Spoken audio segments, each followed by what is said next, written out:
Oke. Bismillahirrahmanirrahim. Assalamualaikum warahmatullahi ta'ala wabarakatuh. Alhamdulillahirabbil alamin wassalatu wassalam ala sayyidil mursalin wa ala alihi wa sahbihi wa man tabi'ahum bi ihsanin ila yaumiddin. Nawaitu ta'alluma wa ta'lim wa naf'a wal intifa' wal ifadah wal istifadah wal hatha ala tamassuki bi kitabillahi ta'ala wa sunnati rasulihi wa du'a ilal huda wa dalalata ala al khairi wa ibtigha'a mardatihi wa qurbihi wa thawabihi subhanahu wa ta'ala. Allahumma faqihna fid din wa alimna ta'wil. Rabbi shrah li sadri wa yassir li amri wahlul 'uqdatam min lisani yafqahu qawli waj'al li waziran min ahli. Bismillahirrahmanirrahim. Alhamdulillah kita jumpa lagi di kelas ke-21 daripada kitab Nurul Roja ini. Yang lalu kita sudah masuk kemana namanya, ke syurutus sujud ya, ke syurutus sujud. Dan kita belum sampai selesaikan syurutus sujud, kita masih masuk ke syarat ketiga daripada syurutus sujud ini, yaitu apa? At-tahammul bi ra'sihi. At-tahammul bi ra'sihi. Makna tahammul bi ra'sihi ini, sekiranya kalau kita ini sujud, kepala itu sedikit menekan. Sekiranya kalau tempat sujudnya itu agak-agak tebal, dia itu ingkabas. Mana ingkabas itu macam apa kalau bahasa Indonesianya itu?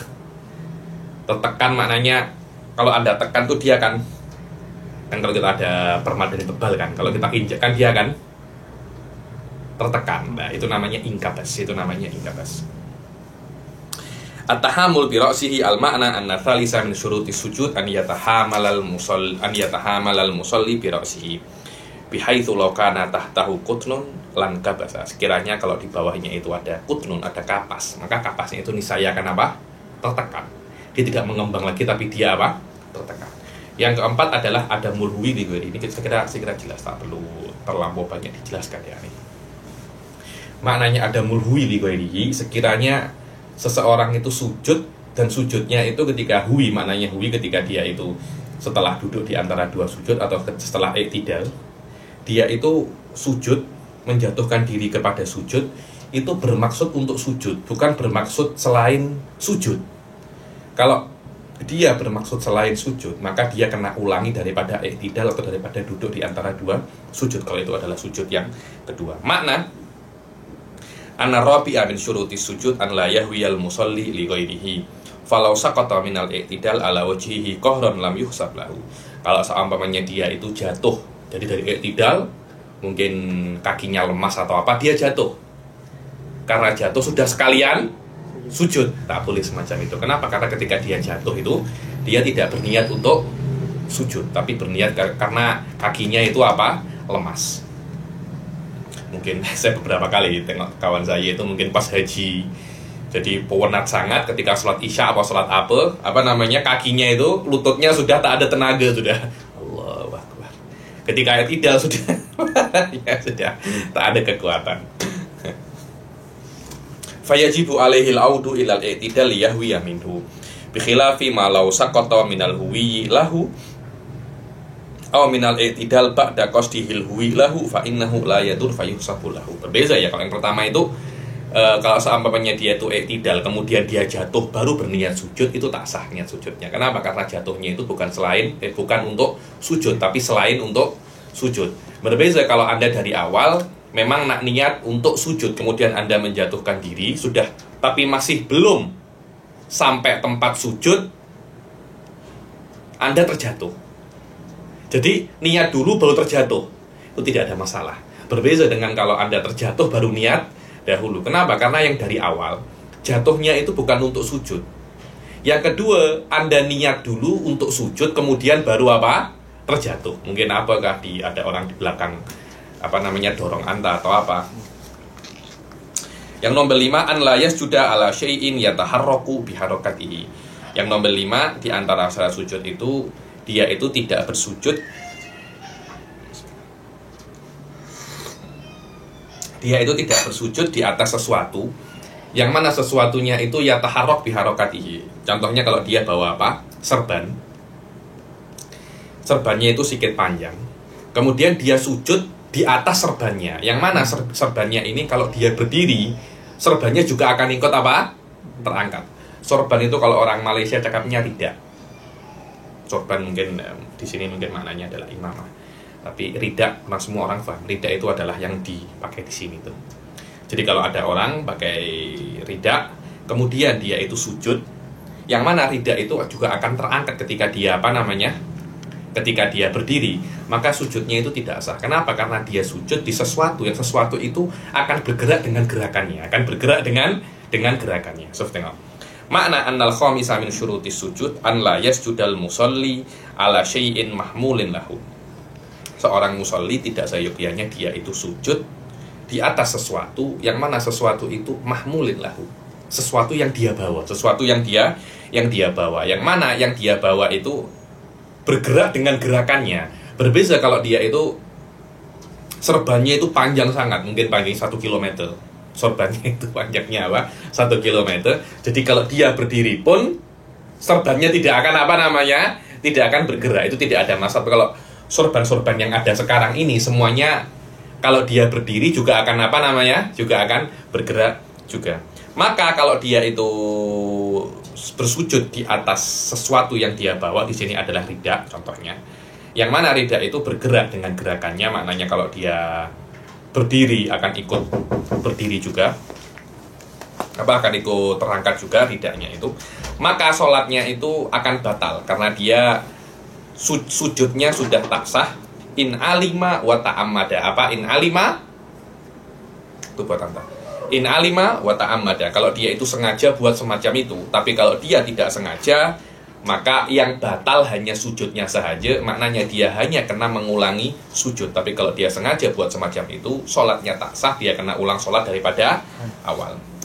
Ini ada khilaf sekarang. Walau sajada wa huwa yusalli qa'idan ala syai'in la yataharraku biharakatihi, walau sholla qa'iman la taharraka biharakatihi lam yatul inda Ibnu Hajar wal Khatib. Dibilang kalau dia itu sholat dan sholatnya itu dalam keadaan duduk, mungkin dia ada udzur, dia tidak bisa sholat berdiri, dia sholat dalam keadaan duduk, mungkin duduk seperti ini. Lah serbannya itu kalau dia sholat berdiri akan bergerak dengan gerakannya, tapi kalau dia duduk tidak akan bergerak. Lah apakah sholatnya itu sah? Dan keadaannya sekarang dia sholat dalam keadaan duduk.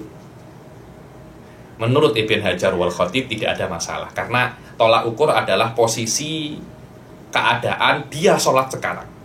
Tapi menurut Romli tidak bisa. Walaupun Anda itu sekarang dalam keadaan duduk, tapi tolak ukurnya bukan dalam keadaan duduk. Tapi kalau Anda sholat dalam keadaan berdiri, apakah serban itu, apakah rida itu akan bergerak dengan gerakan Anda?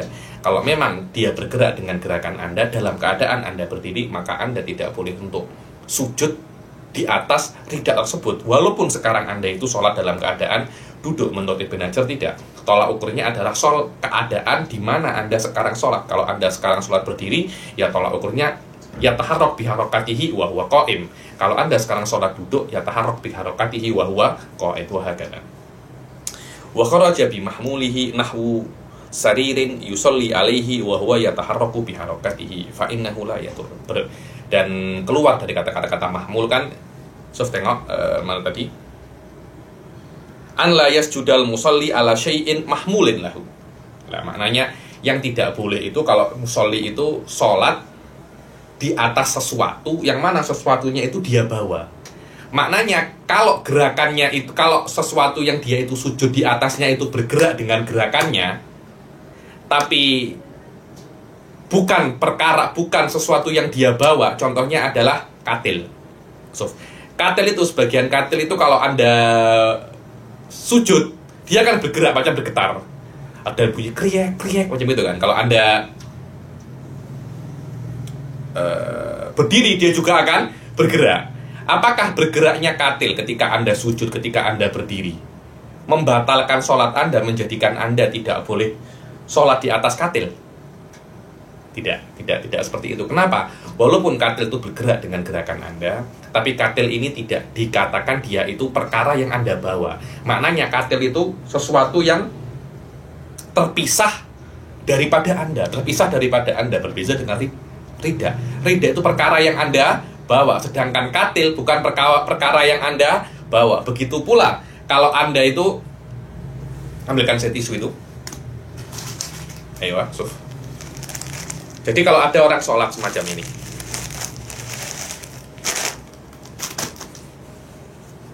mungkin ini mindil ya. Mindil itu apa? Kaos tangan. Dia macam ini, sholat. Sami Allahu liman hamidah. Allahu akbar. Allahu akbar.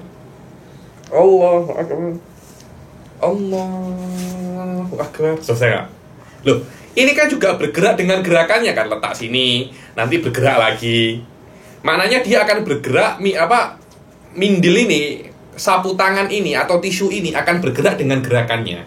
Apakah dikatakan dia itu sujudnya tidak sah? Tak, sujudnya sah. Kenapa? Karena mindil ini dikatakan dia itu sudah bukan mahmulnya lagi. Dia itu sudah tidak dikatakan bajunya lagi. Dia sudah perkara yang terpisah daripada Anda. Suf, tengok. Wa kharaja bi mahmulihi nahu saririn yusalli alaihi wa huwa yataharraku bi harakatihi fa innahu la yadur. Wa kadza suf wa kadza la yadurru sujudu ala ma fi yadihi li annahu fi hukmil munfasil. Begitu pula tidak apa-apa kalau Anda sujud di atas sesuatu yang di tangan Anda. Macam tadi itu, apa itu namanya? Mindil. Kaos tangan. Apa namanya kaos tangan? Sapu tangan. Kenapa? Karena sapu tangan itu fi hukmil munfasil. Walaupun dia itu ada di dalam pocket Anda, bergerak dengan gerakan Anda, tapi ketika dia itu sujud, dia sudah di luar daripada, sudah tidak bergerak dengan gerakan Anda. Berbeda dengan ridak ya, karena itu Anda bawa terus. Ketika sujud Anda bawa ridak, ketika tidak sujud Anda juga bawa ridak. Berbeda dengan ini, ketika sujud tidak Anda bawa, karena tolak ukurnya ketika sujud, maka dikatakan ini adalah fi hukmil munfasil. Begitu pula katil juga fi hukmil munfasil, karena dia bukan sesuatu yang Anda bawa. Karena yang namanya mahmul itu harus sesuatu yang dibawa. Yang keenam itu irtifa'u asafilihi ala a'alihi. Syarat yang keenam daripada syaratnya sujud adalah asafilihi ini yang bawah. Kalau Anda sujud belakang itu kena lebih tinggi daripada yang atas. So, kita kan kalau yang atas kan kepala, baru di bawahnya kan belakang ini. Kalau orang Indonesia cakapnya pantat. Di dalam sujud, belakang ini kena lebih tinggi daripada kepala. Kalau belakang tidak lebih tinggi daripada kepala, sujudnya itu tak sah. Karena itu hati-hati, kalau ada orang itu mungkin sholat di tangga, akhirnya dia itu sujudnya macam ini. Itu tak sah. Kenapa? Karena kepalanya lebih tinggi daripada belakangnya. Yang benar di dalam sujud, syarat yang sah, belakangnya harus lebih tinggi ketika dia sujud dengan di atas kepalanya. Tanpa itu dianggap sujudnya tidak sah. Makna yang keenam daripada syuruti sujud, irtifa'u ajizatil musolli. Ini ajizah, belakang namanya ajizah. Kalau orang Indonesia cakapnya pantat. Belakangnya musolli itu dan sekitarnya itu lebih tinggi daripada kepala dan kedua pundaknya, yang harus yakin lebih tingginya itu. Tidak boleh sepadan atau dia syak. Lebih tinggi mana? Tidak boleh, sujudnya tidak sah. Harus belakangnya yakin lebih tinggi daripada kepalanya, baru dikatakan dia itu sujud. Kan kalau sujud kan macam ini kan, kepalanya macam ini, di sini belakangnya. Kalau semacam ini tak sah, apalagi semacam ini juga tidak sah. Wa tumakninatu fihi, yang ketujuh, syarat yang terakhir adalah harus ada tumakninah, dan itu wadih ya nih.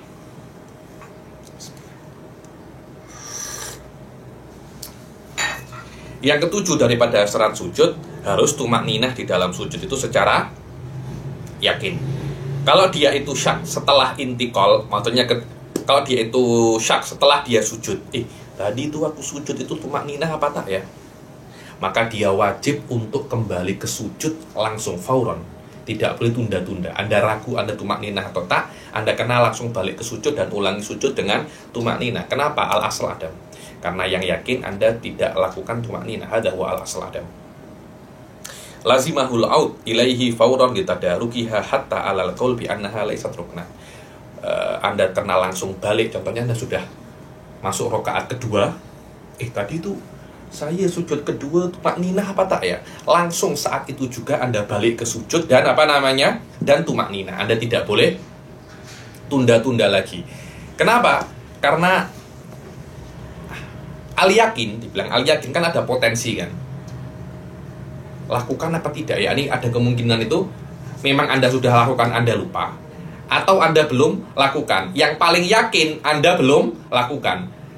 Karena yang yakin itu al-adam, yakin itu belum Anda lakukan, Anda langsung kena balik dan Anda kena sujud dan tumak ninah baru balik rakaat yang kedua lagi. Harus fauron, harus harus fauron. Walaupun menurut pendapat tumak ninah itu bukan rukun tapi syarat, tapi syarat.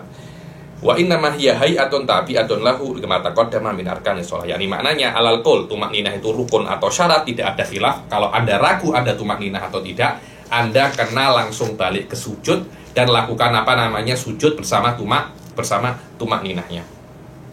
Khotimatun a'dha'u sujudi sab'ah. Dibilang khotimah, bagian-bagian sujud itu ada berapa? Ada 7, sudah saya katakan kemarin ya. 7 itu menurut mu'tamad pendapatnya Imam Nawawi. Adapun menurut pendapatnya Imam Rafi'i, sujud itu hanya hanya dahi saja. Yang lainnya tidak wajib. Yang lainnya sunnah. Kalau ada orang sujud semacam ini, tangannya macam ini, tidak ada masalah. Menurut Imam Ar-Rafi'i, menurut Imam Nawawi tak boleh. 7-7-nya harus kena semua. Terus apa perbezaan efeknya di dalam khilaf? Ada di dalam furu'ul fikih. Di dalam furu'ul fikih yang dalam nanti Anda akan jumpa beberapa khilaf yang terbina atas khilaf, beberapa masail yang terbina atas khilaf ini. Di antaranya kalau seumpamanya sarung Anda terkoyak, kemudian tidak bisa ditutupi kecuali dengan tangan Anda. Kalau Anda sujud dengan semua anggota sujud yang 7 itu, aurat Anda akan terlihat.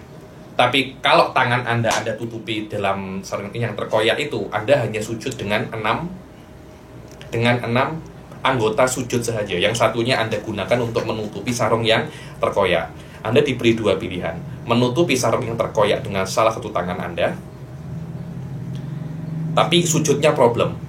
Atau Anda sujudnya oke, tapi aurat Anda terbuka. Anda pilih mana? Alal mu'tamad, pilih untuk menutupi sarung terkoyak. Kenapa? Karena menutupi aurat mu'tamad indah Syafi'i, mu'tamad indah Rafi'i wan Nawawi. Tapi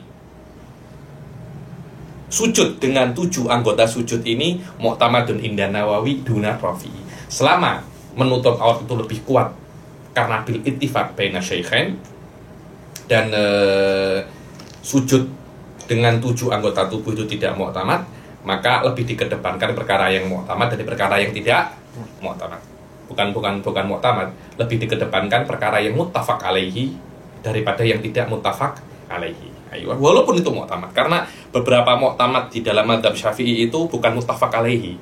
Karena ada beberapa pendapat itu mu'tamad indah Nawawi walaysa mu'tamad indar Rafi. Ketika dia itu mu'tamad indah Nawawi, maka itu dianggap mu'tamad di dalam mazhab. Tapi kalau ada pendapat yang mu'tamad baina syaikhain, maknanya itu nurun ala nur. Khotimatun a'dha'u sujudi sab'ah. Khotimah, anggota sujud itu ada 7. Yang pertama adalah dahi, kemudian butunu asabi'il kafain. Ini asabi'il kafain, warukbatain, ini 2 lutut. Yang ke-6 dan ke-7 butunu asabi'ir rijlain. Sudah saya jelaskan itu. Telapak jari kaki. Telapak jari kaki. Istamalat hadhil khatimah ala bayani ma yustaratu an yakuna sujudu alaihi minal a'dha wa hiya ma'rufatun ghaniyatun anil bayan. Pasal ini menjelaskan tentang hal-hal yang disyaratkan untuk diletakkan di dalam sujud. Dan itu ma'rufah ya, sudah saya jelaskan berkali-kali. Ghaniyatun anil bayan, maknanya tidak perlu untuk dijelaskan. Saya izinkan. Faslun tasydidatu tasahhud ihda wa ishrun. Dibilang fasal tasdidatnya tasyahud dan tasdidatnya Al-Fatihah kan. Sekarang kita akan masuk tasdid yang ada di tasyahud itu ada 21. Khamsun zaidatun fi akmalihi wa sitta asyrata fi aqalihi. Kalau Anda baca tasyahud secara akmal, tasyahud yang riwayat kamilah itu ada 21, tapi kalau tasyahud yang akal Ada berapa? Ada 16. Apa itu tasyahud yang akol? Pernah saya cakap, coba tengok di Muqaddimah Hadromiyah, tapi tak apa, saya baca saja. Hadza huwa aqallu tasyahud, yang kita baca setiap hari itu akmalu tasyahud, at-tahiyatul mubarakatus shalawatut thayyibatu lillah, itu tasyahud yang paling sempurna. Nah, kalau tasyahud yang paling minim apa itu? At-tahiyatu lillah, salamun alaika ayyuhan nabiyyu wa rahmatullahi wa barakatuh, salamun alaina wa ala ibadillahi sholihin, asyhadu an la ilaha illallah wa anna muhammadan rasulullah. Itu adalah minimum tasyahud. Maknanya tidak boleh kurang daripada kalimat ini. Adapun yang kita baca setiap hari itu adalah tasyahud yang paling akmal, yang paling sempurna. Kalau Anda nak baca tasyahud yang paling sempurna, tasdidatnya itu ada 21.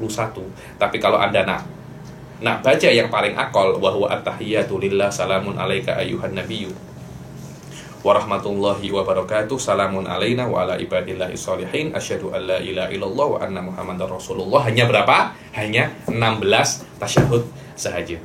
Di sini musannif akan menjelaskan tentang tasdidat yang 21 itu ala annaha, yang maknanya ala annahu akmal. Kenapa? Karena memang tasyahud yang akmal ini yang kita baca setiap hari di dalam sholat. At-tahiyat ala ta'i wal ya. At-tahiyat tasdidatnya ada di atas ta dan di atas ya. Al-mubarakatus sholawat ala shad, at-thayyibat ala ta, lillah ala lamil jalalah, assalam ala sin, wa alaika ayyuhan nabiyyu ada di atas ya dan di atas nun dan ya, alal ya'i wan nuni wal ya' wa rahmatullah ala lamil jalalah, wa barakatuhu assalamu ala sin, ini saya baca aja, alaina wa ala ibadillah ala lamil jalalah, as-sholihin ala shad, asyhadu an la ilaha ala lami alif, suf ala lamil alif, Allah kan anla kan, cuma kalau Anda baca jadi Allah ilaha illallah, illallah ala lami alif wa lamil jalalah, illa Allah. 2. Wa asyhadu anna ala nun Muhammadan Rasulullah, Muhammad fauqal mim fauqar ra, ala mimi Muhammad wa ala ra wa ala lamil jalalah, Rasulullah, wa asyhadu anna Muhammadan Rasul. Kan Anda boleh baca Muhammadar Rasulullah, atau memang kena baca Muhammadar Rasulullah karena apa namanya, ada ra di situ, syamsiyah di sini. Kemudian mim tasdid di atas mim, kemudian tasdid di atas ra, dan tasdid di atas lamul jalalah. Bayanal muallif fi hadzal fasl mawadi'a tasdidati tasyahhud wa addadaha. Dibilang musannif di dalam fasal ini menjelaskan tempat-tempat yang ada tasyahud dan menghitungnya, bahwasanya dia ada 21 tasdidat, 16 di dalam wajib la budda minhu, 16 kalau Anda baca aqallu tasyahud, dan 5 di atasnya kalau Anda membaca tasyahud yang akmal, wa huwa dhahirun la yahtaju ila syarat. Ini jelas, tinggal tengok tasdidnya di mana. Faslun tasdidatu aqalli sholah ala nabi arba. Dibilang kalau tasdidnya aqallu sholah ala nabi, Allahumma sholli ala Muhammad, itu yang paling minim ya.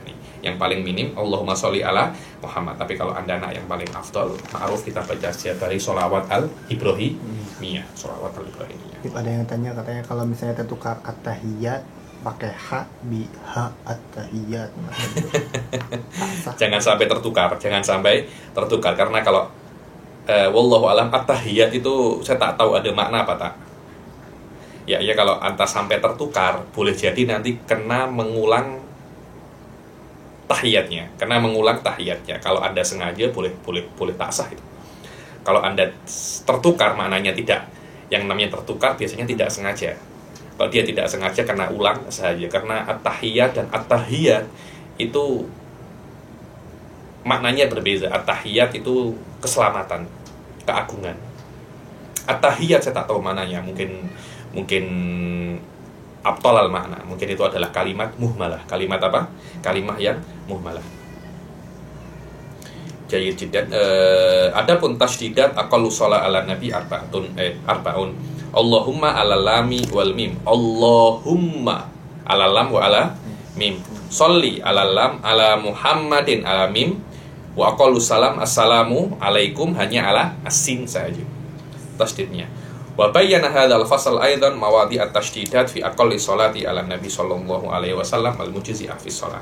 Wa anna adadaha arba'un, dibilang di dalam fasal ini dijelaskan tempat tasdidat di sholawat yang minim kepada Nabi Shallallahu Alaihi Wasallam yang boleh di dalam sholat. Jumlahnya ada berapa? Ada 4. Adapun tasdidat aqallus salam al-mujzi' di dalam tahallul minas sholat, mengeluarkan diri daripada sholat, ada berapa?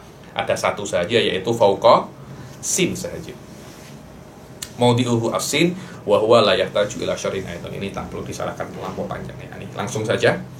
Fasal yang setelahnya adalah ini. Fasal yang setelahnya ini yang perlu kepada penjelasan. Fasal yang sebelumnya itu tak terlampau perlu penjelasan. Jadi oke, nuhawil an nukmil hadal fasal di dalam kelas ini, yaitu apa? Tentang waktu-waktu sholat.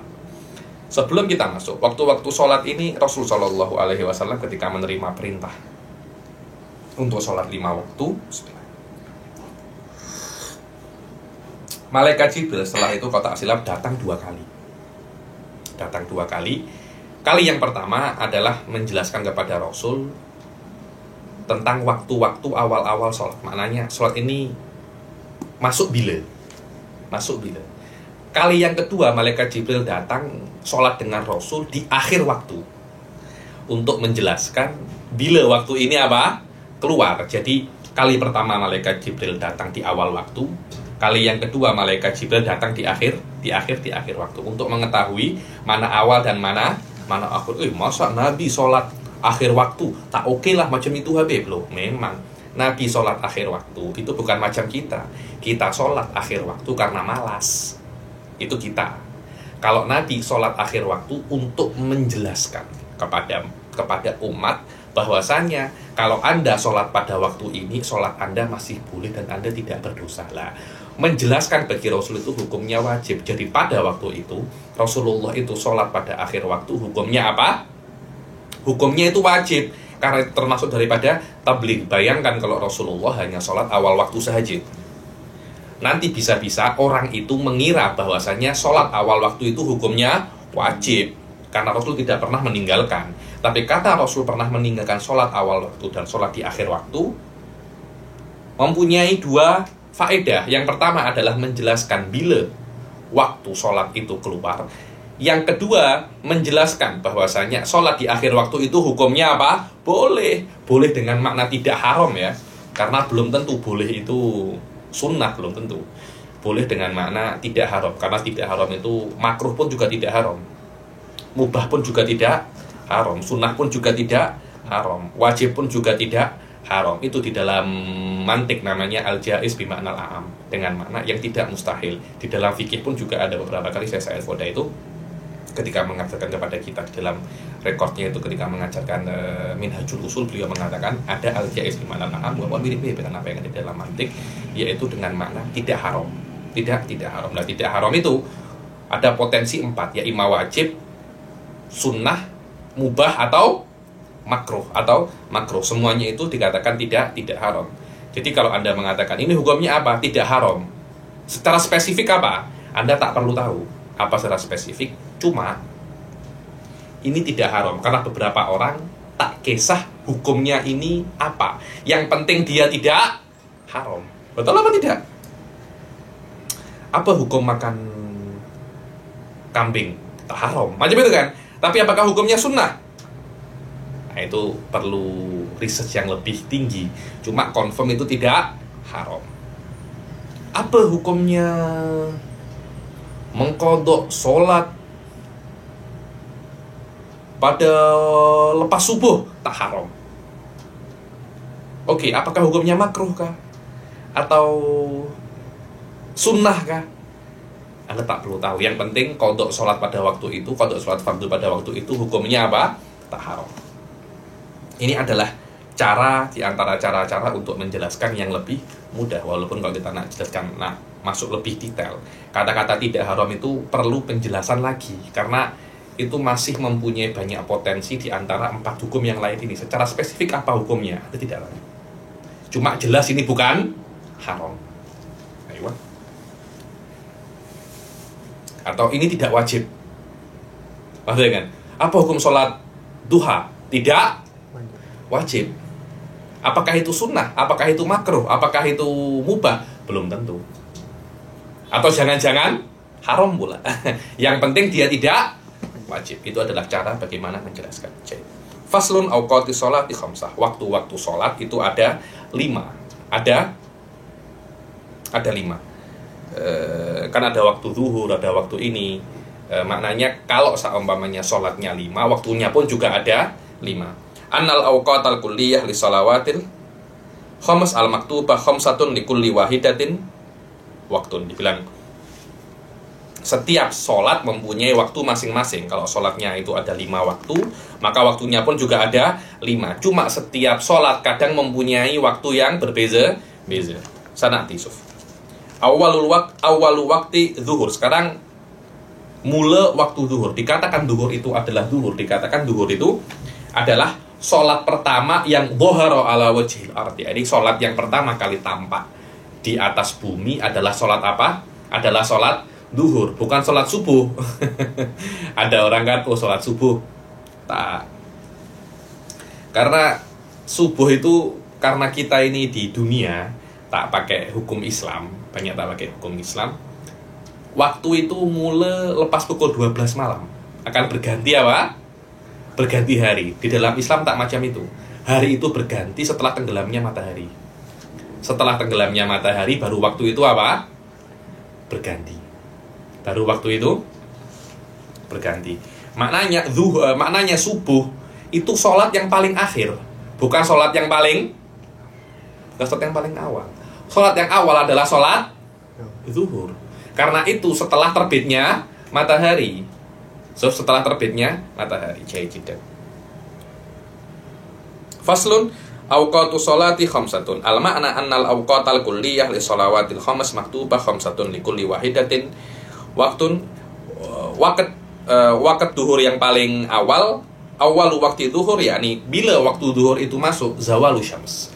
Zawal itu kalau matahari tepat ada di atas kita, itu namanya apa? Istiwa. Itu namanya apa? Istiwa. Yakni tepat matahari ada di atas kita. Kemudian lah ketika di atas istiwa itu biasanya itu tidak ada, kalau memang tepat di atas kita itu tidak ada apa itu namanya? Tidak ada bayangan. Karena kalau ini manusia ya, ini matahari. Nanti di sini akan ada bayangan. Kalau mataharinya itu di sini akan ada bayangan. Lah kalau mataharinya di sini, apakah ada bayangan? Tidak ada. Di beberapa tempat itu ada bayangan, sikit bayangan di sini mungkin. Nah, kalau seandainya ini barat, nanti dia akan tergelincir sikit ke sini. Nah, ketika dia tergelincir sikit, maknanya sudah masuk waktu zuhur. Waktu istiwa ini hanya sekejap saja, kira-kira hanya 5-4 second saja. 5-4 detik saja. Lah, setelah dia itu istiwa, kemudian dia itu tergelincir sikit atau namanya zawal, baru dia itu masuk waktu zuhur. Nah, bila keluar waktu zuhur, ketika matahari sudah di sebuah tempat, kemudian bayangan ini panjangnya macam orangnya. Jadi kalau ada bayangan pokok, panjangnya sama dengan pokoknya. Bayangan manusia, panjangnya sama dengan manusia. Ghairu dzillil istiwa. Apa itu ghairu dzillil istiwa? Tadi kan saya katakan, kadang-kadang di beberapa tempat ketika matahari ini di atas ada bayangan, ada sikit bayangan. Lah, masuk waktu zuhur, keluar waktu zuhur itu ketika bayangan itu sama dengan manusianya, sama dengan orangnya, plus dzillul istiwa. Karena dzillul istiwa itu ada sikit. Jadi mungkin kalau panjang orangnya 2 meter, dzil istiwanya 20 cm. Maknanya bayangannya harus 2 meter 20 cm. Karena 20 cm ini tidak dihitung, karena dia itu adalah dhillul istiwa. Dia adalah bayangan ketika istiwa. Itu maknanya ghairu dhillil istiwa. Zuhur lugatan ma ba'da zawal. Yang namanya zuhur secara bahasa itu adalah setelah zawal, itu namanya waktu zuhur. Setelah istilah adalah nama daripada sholat yang dilakukan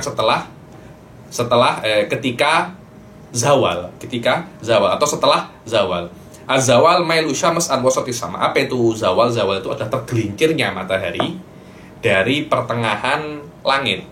Wa dhillu ghatan as-satru wastilahan amrun wujudiyun yakhluquhullahu li naf'il badani wa ghairihi. Dibilang bayangan itu secara bahasa adalah satr, tutupan. Satr ya ini tutupan, tirai.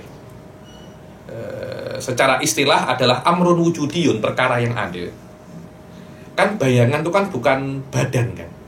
Maknanya badan diciptakan oleh Allah, bayangan pun juga diciptakan oleh Allah. Maknanya bayangan adalah perkara yang ada, yang diciptakan oleh Allah untuk membuat manfaat bagi tubuh. Saya tak tahu kata-kata guru-guru saya itu, kalau tubuh tidak ada bayangan, dia itu lemas. Dia apa? Dia itu lemas.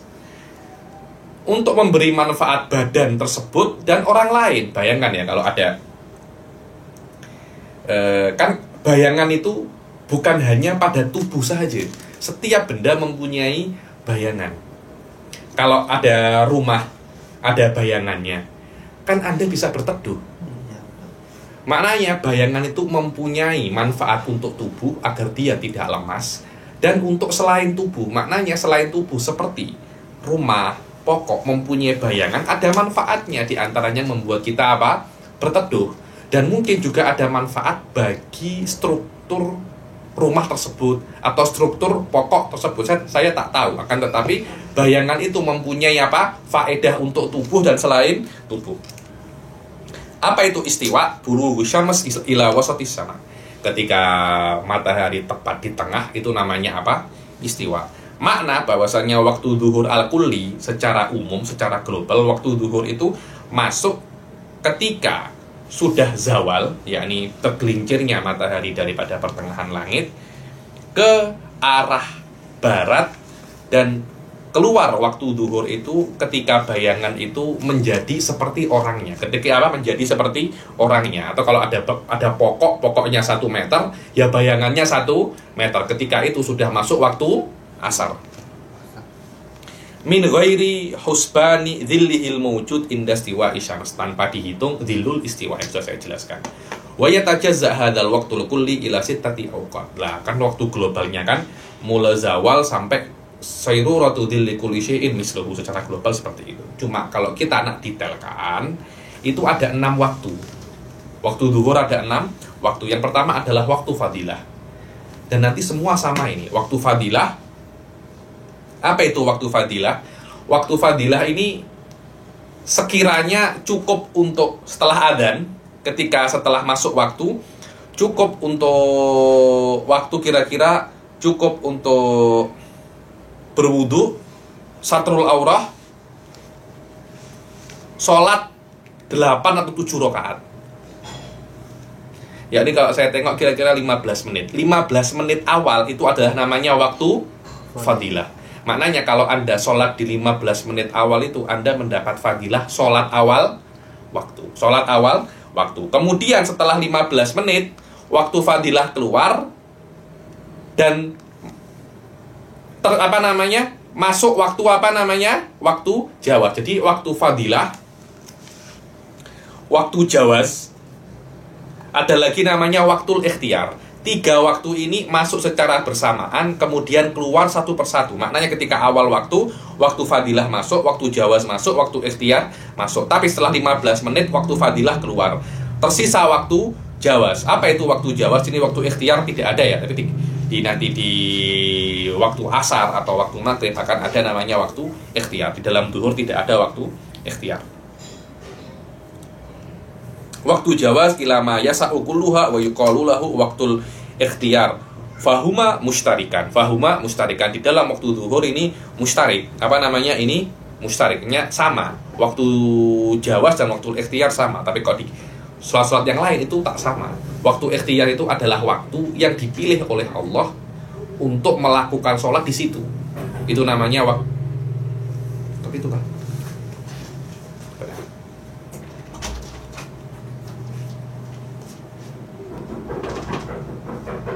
Siap ya.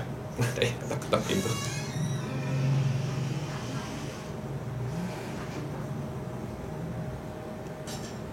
Mak Nura, oh, Wan.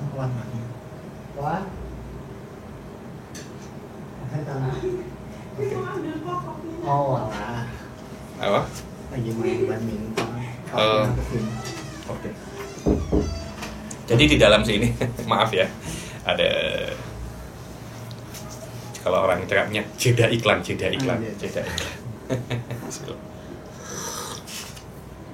Waktu jawazin ila ma yasa'u kulluha wa yuqalu lahu waqtul ikhtiyar wa yuqalu lahu waqtul ikhtiyar. Jadi yang namanya waktu jawaz itu setelah keluarnya waktu fadilah, tersisa waktu jawaz. Yang mana waktu jawaz itu akan terus ada sampai sekiranya waktu zuhur itu hanya tersisa cukup untuk sholat saja.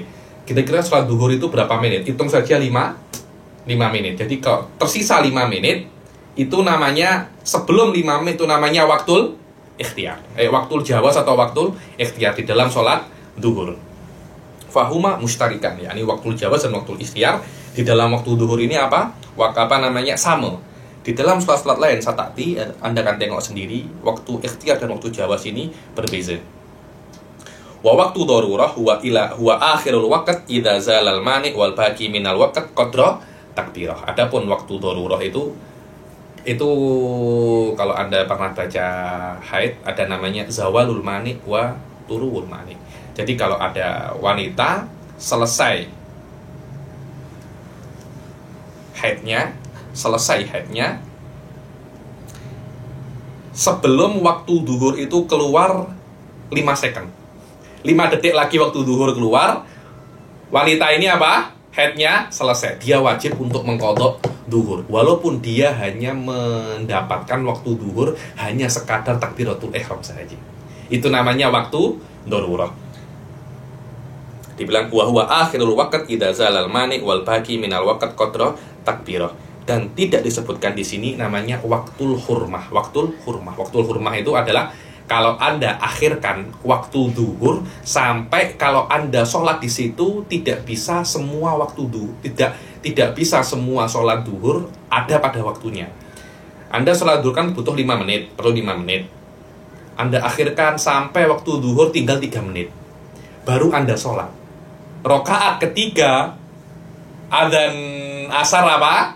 Masuk. Itu namanya waktul hurmah. Maknanya haram Anda mengakhirkan sholat duhur sampai di akhir waktu. Sekiranya kalau Anda sholat duhur 4 rakaat itu ada sebagian yang masuk waktu asar, itu namanya waktul hurmah. Dan yang keenam adalah waktu udzur, wa huwa waktul asr liman yajma. Waktu udzur adalah waktu asar. Maknanya Anda diperbolehkan untuk sholat duhur di waktu asar kalau Anda jamak takhir. Ini adalah waktu zuhur secara detail. Ada namanya waktu fadilah. Nanti ini sama saja ya. Waktu fadilah, waktu ikhtiar dan waktu jawaz itu masuknya bersama-sama, keluarnya satu persatu. Ketika 15 menit keluar waktu fadilah, kemudian keluar waktu ikhtiar, kemudian keluar waktu jawaz. Di case zuhur, waktu jawaz dan ikhtiar itu sama. Di sholat-sholat yang lain itu berbeza. Kemudian waktu darurah itu namanya waktu zawalil mawani wa turuwil mawani. Kemudian waktu hurmah itu kalau Anda sholat di akhir, sekiranya sholatnya itu tidak cukup semua di situ, ada sebagian yang masuk waktu setelahnya, itu namanya waktu hurmah. Yang terakhir adalah waktu udzur. Ini tak jauh beza. Ya, ini biasanya waktu fadilah, waktu udzur, waktu hurmah, waktu darurah sama saja di dalam semua bab. Awalu waktil asar, yang kedua adalah adapun waktu asar itu mulai masuk kalau bayangan itu panjangnya sama dengan orangnya, sama dengan pokoknya. Idza sara dhillu kulli syai'in mithlahu wa zada qalilan. Tapi ditambah sedikit yaitu dhillul istiwa. Dan akhirnya adalah ketika tenggelamnya matahari. Asr lugatan adalah adhar. Asr adalah waktu, masa. Secara istilah, yang namanya asr itu adalah sholat yang khas yang dilakukan ketika waktu tersebut, yakni mulai setelah keluar waktu zuhur langsung masuk waktu asar. Sampai bila waktu asar? Sampai tenggelamnya matahari. Dan sholat asar adalah sholawat yang paling afdol setelah sholat Jumat. Makna bahwasanya waktu asar secara kulli, secara global itu akan masuk ketika bayangan sesuatu itu sama panjangnya dengan sesuatu tersebut plus dhillul istiwa, dan keluar dengan tenggelamnya kursi syams. Kursi ini bulat, bola. Anda kalau di Hadramut, bait kurus maknanya bulat, dadar yang bulat. Dadar yang bulat. Kalau Anda nak pesan telur, kalau telur mata sapi itu, orang Hadramut cakapnya uyun. Bait uyun. Kalau yang buat itu namanya apa? Kurus. Maknanya kurus ini bola. Keluar waktu maghrib itu ketika matahari tenggelam secara sempurna. Itu namanya ghurub syams. Beza dengan tulu, terbit matahari, cukup terbit sedikit dikatakan dia terbit. Ketika terbit sedikit keluar waktu subuh. Tapi di dalam waktu asar tidak bisa tenggelam sedikit, keluar waktu asar tidak. Kena tenggelam semuanya baru keluar waktu asar dan masuk waktu maghrib. Itu perbedaan antara tenggelam dan terbit. Terbit cukup sedikit, tenggelam kena semua. Wa yatajazza'u hadzal waqtul kulli ila sab'ati awqat. Secara global waktu asar itu terbagi menjadi 7. Yang pertama adalah waktu fadilah awal. Kembali lagi kan, jadi sekiranya cukup untuk bersuci, menutup aurat, sholat 4 atau 7 rakaat.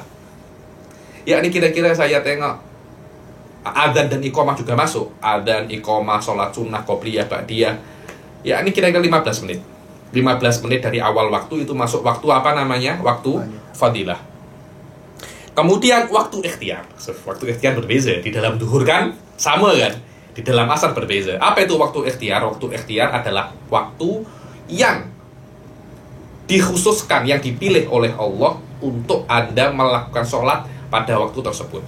Waktu ikhtiar itu sampai dhillu syai', bayangan sesuatu itu 2 kali lipat daripada sesuatu tersebut. Yani maknanya kalau Anda tinggi Anda 2 meter, maka bayangannya itu berapa?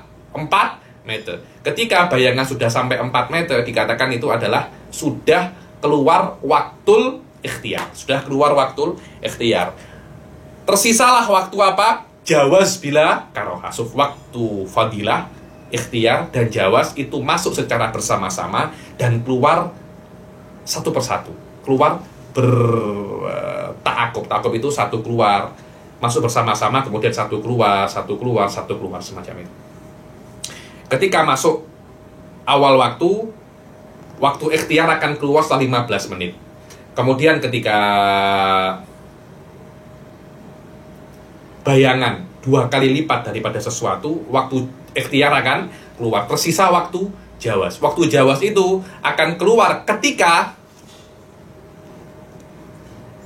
sudah mulai isfiror, sudah mulai menguning, sudah mulai apa? Langit sudah apa? Menguning.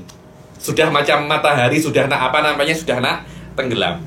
Kemudian waktu jawaz bikarohah, setelah isfiror, maka masuk waktu apa? Jawaz bikarohah. Maknanya Anda boleh sholat di situ, tapi hukumnya apa? Makruh. Setelah menguning, Anda masih langit sudah menguning, Anda belum sholat asar, maka itu sudah makruh untuk sholat asar. Sampai waktu asar hanya cukup untuk sholat asar. Kalau sudah sampai situ, Anda sudah bukan makruh lagi, wajib Anda sholat di situ. Jadi sholat asar perlu berapa? 5 menit. Waktu tinggal 5 menit. Sekarang ini Anda wajib untuk sholat asar. Kalau sampai ada satu rukun saja, walaupun salam, innaka hamidum majid, Allahu akbar, tinggal apa? Salam. Haram. Haram mengeluarkan salam daripada waktu sholat tersebut. Wa waktu hurmah wal qadrul ladzi la yasa'u kulluha bi akhafi mumkinin min fi'li nafsi. Waktu haram adalah kalau Anda itu mengakhirkan sholat asar sampai sholat asar semuanya itu tidak bisa untuk semuanya, sebagian kena keluar daripada waktunya. Dengan sholat yang paling cepat itu pun masih tidak sempat lagi. Haram Anda mengakhirkan waktu asar sampai situ. Waktu udzur itu kalau waktu jamak. Jadi Anda boleh untuk sholat asar waktu duhur kalau Anda jamak takdim. Waktu duhur tadi itu akhir wakat. Kalau tersisa kadar takbirah dan haidnya perempuan ini apa? Berhenti. Maka Anda sudah masuk waktu, Anda wajib untuk mengqadha waktu, Anda wajib mengqadha sholat asar walaupun Anda hanya mendapatkan waktu asar sekadar takbiratul ihram. Huwa akhirul waqt idza zalal mani wal baqi minal waqt qadru takbirah. Yang ketiga adalah awalu waqtil maghrib ghurubi syams. Biasanya disebutkan juga waktu yang ke-8 itu adalah waktu wujub. Apa itu waktu wujub? Waktu wujub itu adalah ketika waktu tersebut tidak tersisa kecuali cukup untuk sholat. Sholatnya 5 menit, waktunya juga 5 menit. Itu namanya waktu wujub. Dengan makna Anda wajib sholat sekarang. Wajib sholat sekarang. Kenapa? Kalau Anda tidak sholat sekarang, Anda akan buat perkara yang haram, yaitu Anda mengeluarkan salah satu rukun daripada sholat, daripada waktunya. Yang ketiga adalah waktu maghrib. Masuk waktu maghrib adalah dengan tenggelamnya matahari. Dan akhirnya keluar waktu maghrib dengan ghurubi syafaqil ahmar, dengan tenggelamnya mega merah. Mega merah. Ini adalah pendapat terkuat dalam madzhab Imam Syafi'i, atau lebih tepatnya ini adalah madzhab qadim daripada Imam Syafi'i, yang mana seharusnya madzhab qadim daripada madzhab Imam Syafi'i itu tidak mu'tamad. Cuma ada 18 atau 17 masail daripada madzhab qadim Syafi'i yang dianggap dalilnya lebih kuat daripada madzhab jadid di antara masalah di antara ini. Madzhab jadid Imam Syafi'i mengatakan bahwasanya waktu maghrib hanya sekedar adzan, iqamah, wudu, satrul aurah, sholat sunnah, sholat maghrib dan sholat sunnah 4 rakaat dan maghrib 3 rakaat, kira-kira 20 menit saja. Setelah 20 menit tidak ada sholat sampai masuk waktu isya, baru ada sholat lagi, yakni antara 20 menit sampai isya macam antara subuh dan duhur, tidak ada waktu sholat, kan itu namanya waktu fasil. Itu adalah pendapat jadid dalam madzhab Imam Syafi'i, tapi itu ghairu mu'tamad. Al-mu'tamad yang sekarang ini, yang kita sehari-hari, mulai adzan maghrib sampai sholat isya ada sekitar 1 jam 20 menit. Karena mulai tenggelamnya matahari sampai tenggelamnya mega merah. Sampai tenggelamnya mega merah. Ayo.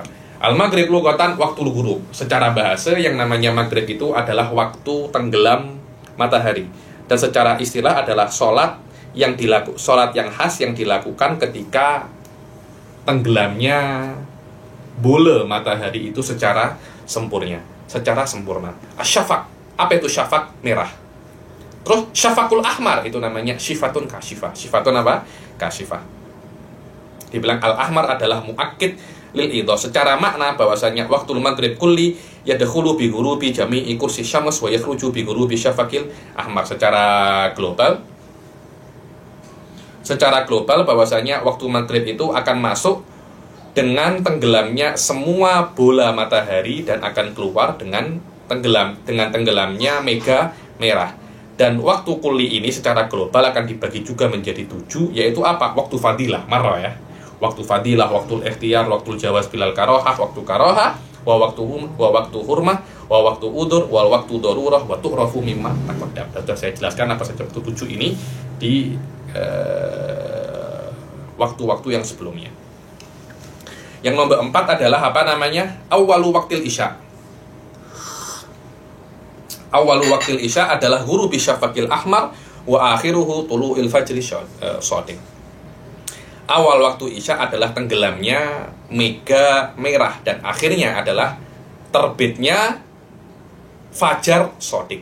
Fajar ada dua ya, ada fajar sodik, ada fajar kadhib. Al isya lughatan ismun li awwali dhulam. Dibilang isya itu secara bahasa adalah nama untuk awal gelap. Setelah tenggelamnya mega merah itu akan mulai apa? Gelap. Itu sudah masuk waktu isya. Awal-awal gelap itu apa namanya? Isya. Secara istilah adalah sholat yang khas yang dilakukan pada waktu tersebut. Terus fajrul sodik itu apa? Ada fajrul sodik, maknanya fajar yang tak hoax. Apa itu fajar yang tak hoax? Fajar yang benar, as-sodik, yang jujur, yang tak dusta. Al-muntashir dawuhu min jihatil masyriq mu'taridun minal janubi ila shimal. Bilang adalah fajar yang cahayanya itu muntasir, tersebar, muqtarid, memanjang macam ini. Bukan macam ini, tapi apa? Melebar macam ini. Daripada janub,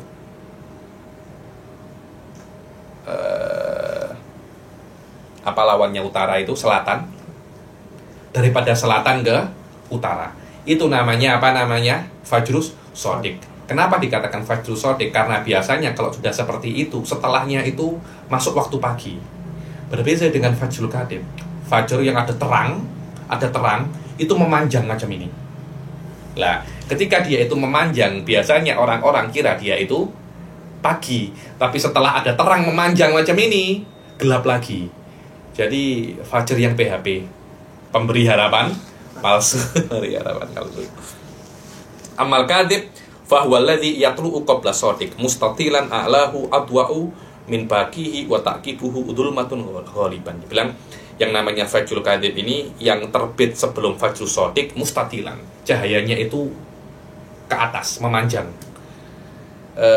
A'lahu adwa'u min baqihi, yang atas itu lebih cerah, lebih terang daripada yang lain, daripada yang lainnya. Dan biasanya setelah fajrul sodik ini gelap lagi. Setelah fajrul kadhib ini gelap lagi. Berbeda setelah fajrul sodik. Setelah fajrul sodik kalau terbit, setelahnya itu apa? Terang. Tapi fajrul kadhib setelahnya itu gelap lagi. Jadi setelah gelap terbitlah terang, itu kalau fajrul sodik. Tapi ada setelah terang. Setelah terang gelap lagi.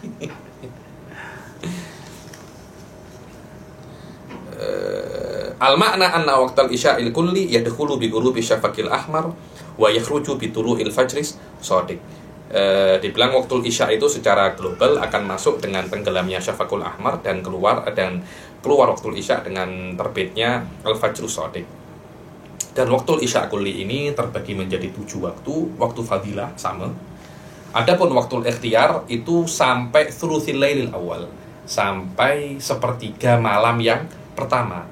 Kemudian setelah itu waktu jawaz bila karoha ilal fajris kadhib. Waktu jawaz bila karoha itu setelah sulusil lail sampai apa? Sampai terbitnya fajrul kadhib.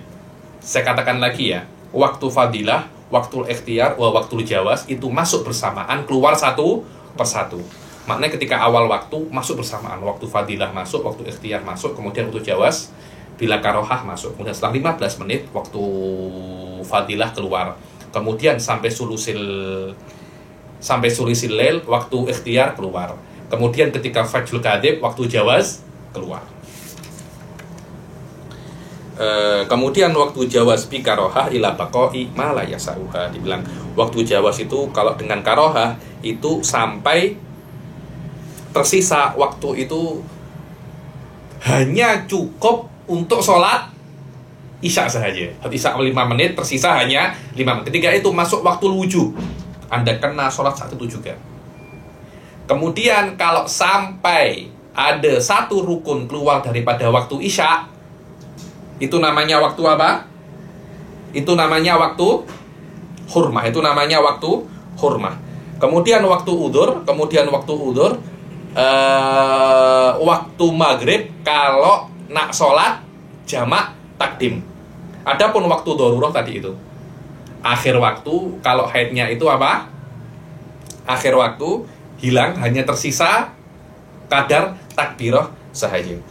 Yang terakhir adalah awalu waktu subuh tulu'ul fajri shadiq wa akhiruhu tulu'u syams.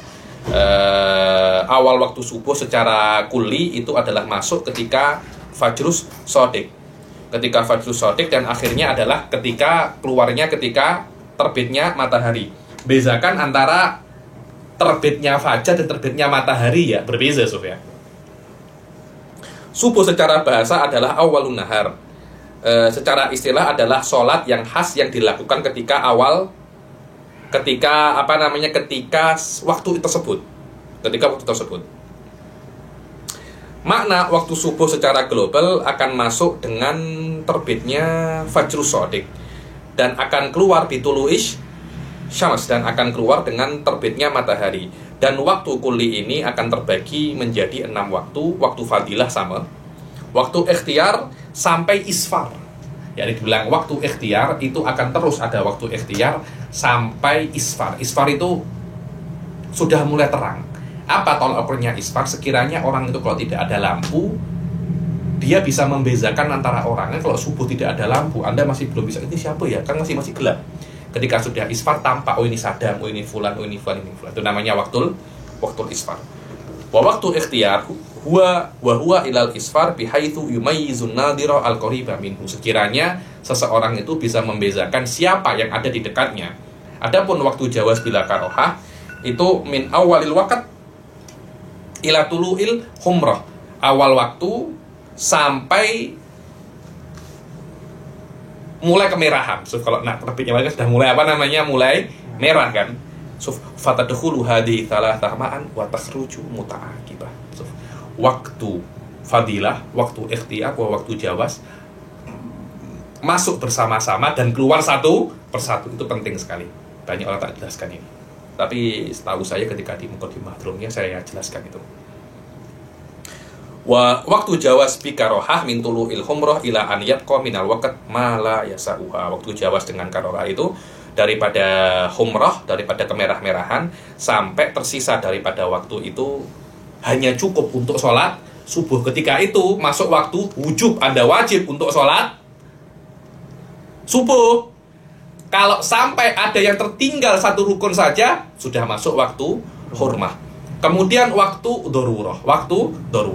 Waktu darurah adalah tadi itu, kalau tersisa qadar takbirah dan haidnya selesai. Loh Habib, kok tidak ada waktu udzur? Memang waktu udzur tidak ada karena subuh tidak bisa dijamak.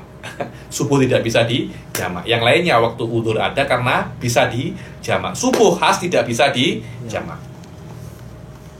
Al-asfaq salasatun.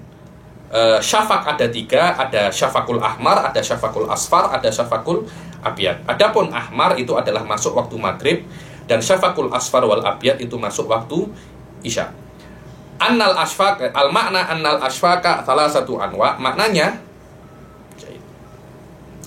syafaq itu ada 3 macam. Ada merah yang menunjukkan adanya syafaqul ahmar itu ala baqai waqtil maghrib. Kalau ada syafaqul ahmar, maknanya waktu maghrib itu masih ada. Tapi kalau syafaqul ahmar sudah hilang, kalau di Indonesia syafaqul ahmar itu cakapnya mega merah.